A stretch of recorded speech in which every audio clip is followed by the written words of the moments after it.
ang sinasakyan nilang chopper kahapon.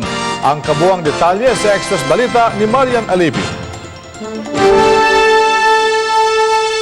Ang flag raising ay sinagawa ng mga tropa ng militar sa nakubkob nilang kuta ng bandidong Abu Sayyaf sa Tipo-Tipo, Basilan noong 12 ng Agosto.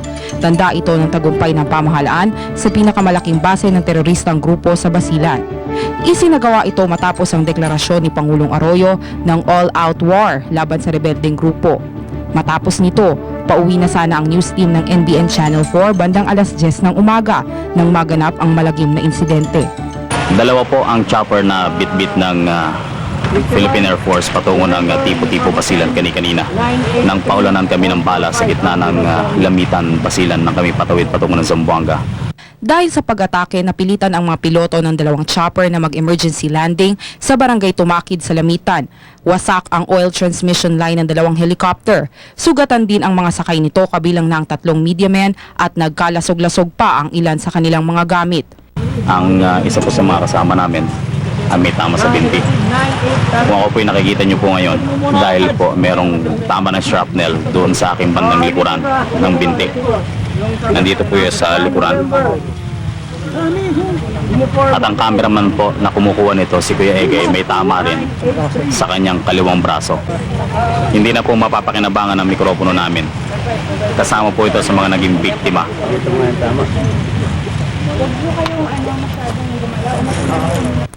Bagamat hindi patiyak kung Abu Sayyaf nga ang nagpaputok sa mga chopper, malakas ang kutob ng militar na ang bandidong grupo nga ang nasa likod nito. Dahil dyan, nangako ang AFP na pagsisikapang pulbusin ng ASG bago matapos ang taon. Ako si Marian Alivio, Nagbabalita Express. Isinusulong ngayon ni House Majority Leader at Aurora Congressman Juan Edgardo Angara ang dagdag na benepisyo para sa mga sundalo sa pamilya ng mga ito. Sa House Resolution number 146 o ang Military Dependents Benefits Act, hindi lamang ang mga sundalo ang makakatanggap ng benepisyo, kundi pati ang asawa at mga anak nito. Libreng pabahay, edukasyon at pagpapagamot ang benepisyong matatanggap ng pamilya ng mga sundalo, lalo na mga sundalong nakipaglaban sa mga terorista at rebelde. Nakapaloob din sa panukalang batas ang pagbuo ng Military Dependents Welfare Office na siyang tututok sa mga naulilang pamilya ng mga sundalong namamatay sa labanan. Tiwala naman si Senador Francis Escudero na maipapasa sa susunod na linggo ang anti-torture bill matapos na magkasundo ang Senado at Kongreso na pagtibayin ang kanilang mga bersyon. Sa ilalim ng anti-torture bill, pairalin ang mga command responsibility ng anumang ahensya ng pamahalaang mapapatunayan sangkot sa ganitong mga gawain. Sa mga pribadong individual naman, pairalin ang mas mataas na penalties sa mga gagawa nito. Inaatasan din ito ang paglalathala ng lahat ng detention facilities ng mga otoridad buwan-buwan. Magbabalik ang Express Balita makalipas ng ilang paalam. Senador Aquilino Pimentel para matuloy ang usapang pangkapayapaan sa pagitan ng gobyerno at ng Moro Islamic Liberation Front. Subukan daw ng gobyerno na ang boksingerong si Manny Pacquiao at ang atasang makipag-usap sa rebeldeng grupo. Ito ang Express Balita ni Jeffrey Saidi. Imbes na all-out war kontra Moro Islamic Liberation Front at Abu Sayyaf, ipadala na lamang ang pambansang kamao Manny Pacquiao sa Mindanao para pangunahan ang usaping pangkapayapaan. Ito ang mungkahi ni Senate Minority Floor Leader Aquilino Pimentel, kasabay na rin ang umigting na bakbakan ng Armed Forces, Abu Sayyaf at Renegade MILF Group nitong nakaraang linggo. Tiwala kasi ang senador na pakikinggan at rerespetuhin ng parehong Muslim at Kristiyano ang pambansang kamao. Sang-ayon naman dito si Senador Francis Escudero. Si Pacquiao ay naitalagang Ambassador for Peace and Understanding ng Malacanang, bunsod na rin ng mga napagtagumpayan nito. Ang suggestion ko, pakinabangan na nila si Manny Pacquiao. Because maalala nyo, nung unang nanalo si Manny Pacquiao at naghanap ano kaya ang possible role niya sa gobyerno, isa siguro ako sa unang nagsuggest that he should be used as a peacemaker, a negotiator for peace sa Mindanao, sapagkat mahal siya ng mga Moros, mahal din siya ng mga Kristiyanos doon. At of course, bandang huli, he was named by the President na peace negotiator. So sa tingin ko, Yun ang unang gawin. Subukan muna. Huwag mo nang all-out offensive sapagkat lalong lalaki ang gulo. At napakahalaga ng kapayapaan para sa ating bansa. Ano at sino man ang pwede nating gawin. Makamtan yan, dapat i-explore at tingnan natin baka umubra. Tila iba naman ang pananaw dito ni Senate Defense Committee Chair Senador Rodolfo Biazon. Panahon na raw para suspindihin ang usaping pangkapayapaan at muling pag-aralan ang posisyon ng gobyerno bunsod na rin ng panibagong pagtatraidor na ito ng MILF na nakipagsabwatan sa Abu Sayyaf. Isang resolusyon ang ihahain ng senador para bigyang diin ang pananaw ng Senado. Inayudahan naman ito ni Senador Escudero na iginiit ang tuluyang pagpulbos sa mga teroristang grupo. What has Manny Pacquiao have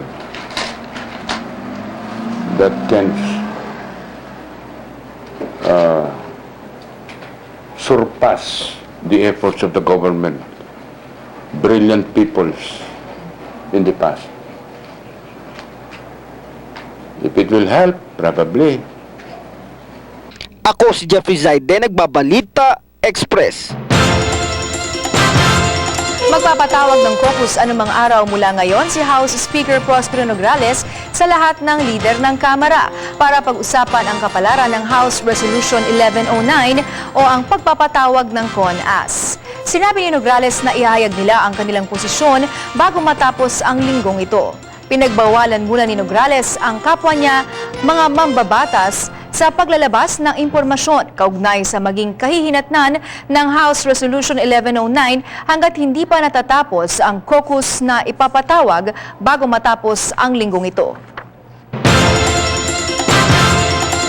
Duda na ang ilang mambabatas na uusad pa ang House Resolution 1109 na siya mag-aamyenda ng konstitusyon sa pamamagitan ng Constituent Assembly.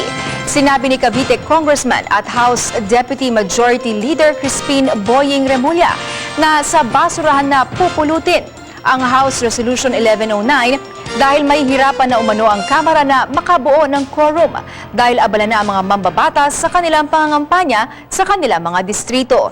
Bukod pa rito, hindi pa rin malinaw ang mekanismo kung paano at sino ang magpapatawag ng CONAS. Maging ang Constitutional Convention ay malabo na rin ayon kay Remulla.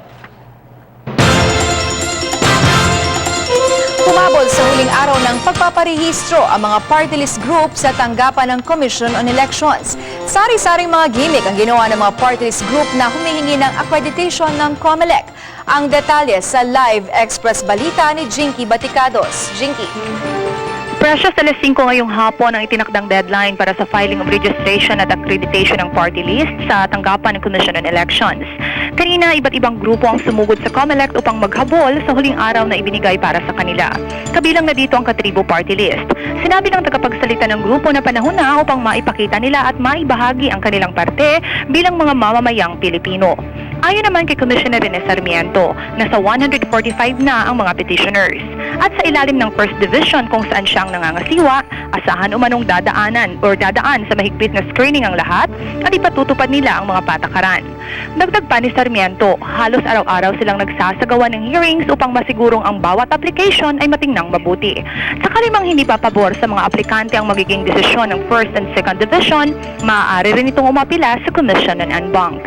Inaasahang sa buwan ng Oktubre ay matatapos ang lahat ng hearings at makakapagpalabas ng resolusyon para sa kung sino mang party list ang pumasa at maging bahagi ng halalan sa taong 2010. At ito munang mga kaganapan dito sa COMELEC.